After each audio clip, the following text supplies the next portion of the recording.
Bagyong Francisco nananatiling isang malakas na typhoon habang kumikilos sa karagatan ng Philippine Sea. Signal number 2 maaring itaas sa ilang mga lugar dahil sa lawak at lakas na sakop nito, habang ang kasunod na bagyo na malapit na rin pumasok sa ating Philippine Area of Responsibility o PAR na may international name na Tropical Storm Higos. Patuloy ang paggalaw nito patungo sa loob ng Philippine Area of Responsibility na maaring maging sanhi ng malalakas na ulan at bugso ng hangin sa iba't ibang bahagi ng bansa. Alamin ang direksyon at lakas nito. Lalakas rin ba ito bilang isang super typhoon category? Magandang araw Pilipinas. Ito ang Pilipinas Weather ngayon. Narito nating update sa panahon. Kung bago ka lang sa ating channel, please like, share, and subscribe para lagi kang updated sa panahon. Salamat sa iyong suporta. Mga kababayan, ngayong araw ng Wednesday, June 24, 2026 na po tayo. Narito na ating update sa panahon. Mga kababayan, patuloy nating binabantayan ang Bagyong Francisco na nanatiling isang malakas na typhoon habang kumikilos sa karagatan ng Philippine Sea.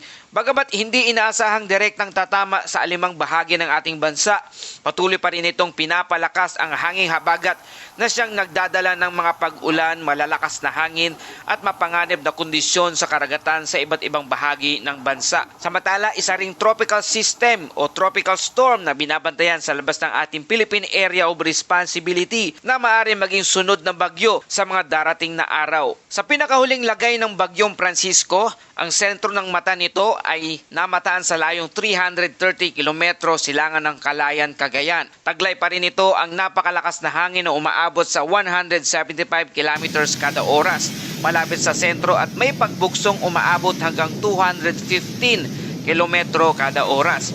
Ang central pressure nito ay nasa 940 hectopascal, indikasyon na nananatili itong isang napakalakas na bagyo.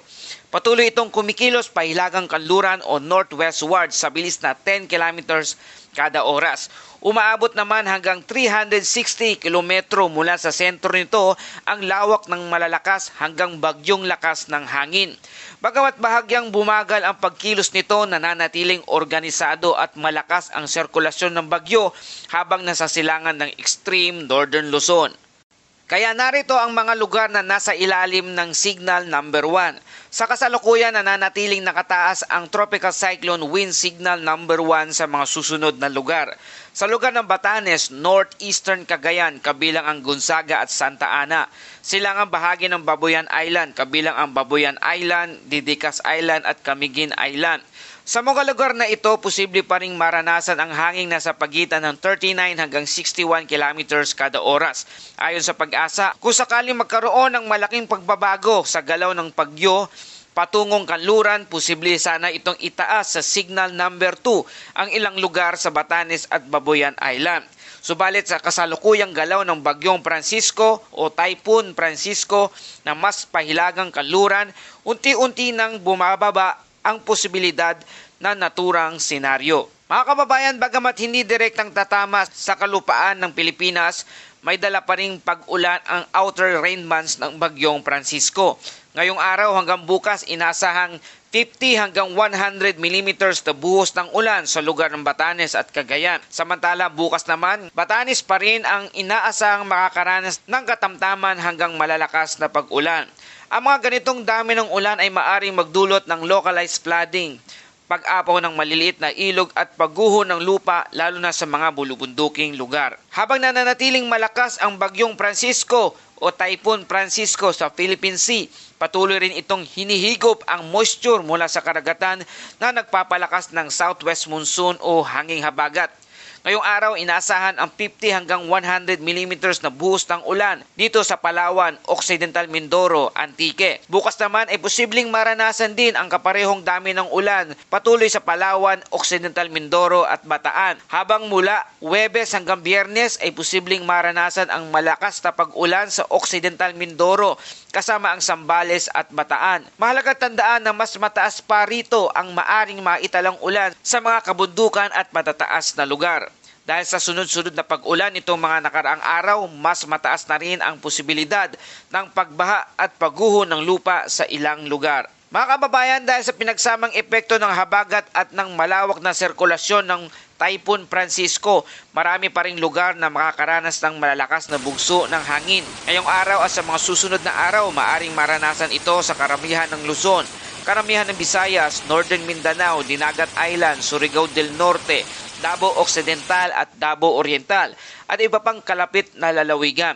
Pinapayuhan ang publiko na maging maingat lalo na sa mga aktibidad sa dagat at mga lugar na lantad sa malalakas na hangin. Isa sa pinakamahalagang babala ngayon ay ang kondisyon ng karagatan. Nananatiling umiiral ang gale warning sa Hilaga at silangang baybayin ng Northern Luzon. Umaabot hanggang 4.5 metro ang taas ng alon sa silangang baybayin ng Batanes, silangang baybayin ng Babuyan Island, northeastern coast ng mainland Cagayan. Sa ganitong kondisyon, delikado ang paglalayag para sa lahat ng uri ng sasakyang pandagat. Mahigpit na pinapayuhan din ang lahat ng mangingisda at marino na manatili muna sa ligtas na pantalan habang hindi humuhupa ang hangin at alon sa inyong lugar. Mga kababayan, habang nakatutok ang marami sa Bagyong Francisco o Typhoon Francisco, may isa pang weather disturbance na sinusubaybayan ng International Weather Agencies. Ito ay isang tropical storm Higos o dating LPA06C na nasa loob ng Philippine Monitoring Domain na. Sa kasalukuyan, hindi pa ito direktang banta dito sa ating bansa.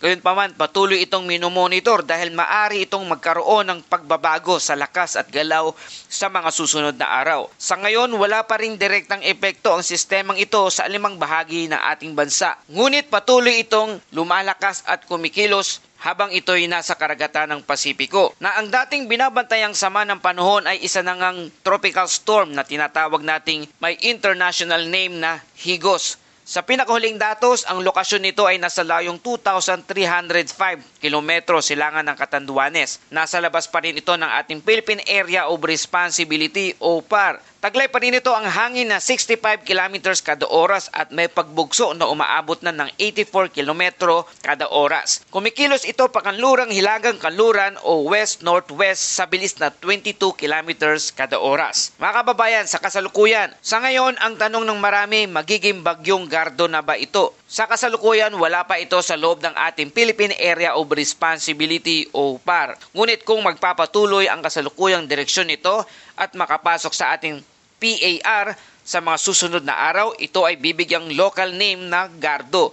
Ito ang magiging ikapitong bagyo sa ating bansa ngayong taong 2026 at pangatlong bagyo naman ngayong buwan ng Hunyo. Sa ngayon, masyado pang maaga upang sabihin kung magkakaroon ito ng direktang epekto sa ating bansa. Ngunit mahalagang bantayan ang galaw nito dahil maaari nitong palakasin ang habagat. Magdudulot ng maraming pag-ulan, makakaapekto sa kondisyon ng karagatan at magiging susunod na malawak na weather system na babantayan dito patungo sa ating bansa. Kaya naman, ano ang dapat nating abangan sa mga susunod na araw? Una, ang paglabas ng Typhoon Francisco sa ating Philippine Area of Responsibility o PAR. Inaasahang lalabas na ito sa ating PAR sa Huwebes ng gabi o kaya naman sa Biyernes ng umaga. Pangalawa, ang posibleng pagpasok ng Tropical Storm Higos sa loob ng ating Philippine Area of Responsibility o PAR. Kung magpapatuloy ang kasalukuyang track nito, maaari itong maging susunod na bagyo na tatawaging Gardo. Ang ikatlo naman ay patuloy na pagpapalakas ng hanging habagat o southwest monsoon. Kahit walang direktang landfall, maaari pa rin magdulot ng malawakang pag-ulan sa kanlurang bahagi ng ating bansa. Kaya mga kababayan, patuloy po tayong umantabay sa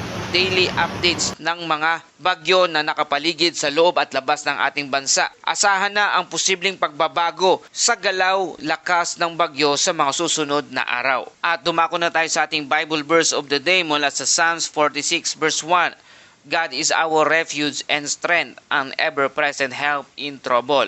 Mga kababayan, sa panahon ng mga bagyo, pag-ulan at iba pang kalamidad, naway manatili tayong handa, mag-ingat at nagtitiwala sa gabay at proteksyon ng ating Panginoong Hesus. Patuloy po tayong manalangin sa lahat ng pagkakataon na patuloy tayong ingatan at gabayan ang ating sarili at ang ating pamilya ng ating Panginoon. At yan po ating update sa panahon ngayong araw na ito. Kung nakatulong sa inyo ang balitang ito, please like, share, and subscribe para lagi kayong updated sa panahon. Salamat sa iyong suporta. Patuloy nyo rin pong i-share ito sa inyong mga kamag-anak at kaibigan para sa lagay ng panahon sa araw na ito. Ito ang Pilipinas weather ngayon na lagi nagpapaalala, mag-ianda, mag-iligtas, mag-alerto. Ingat tayong lahat.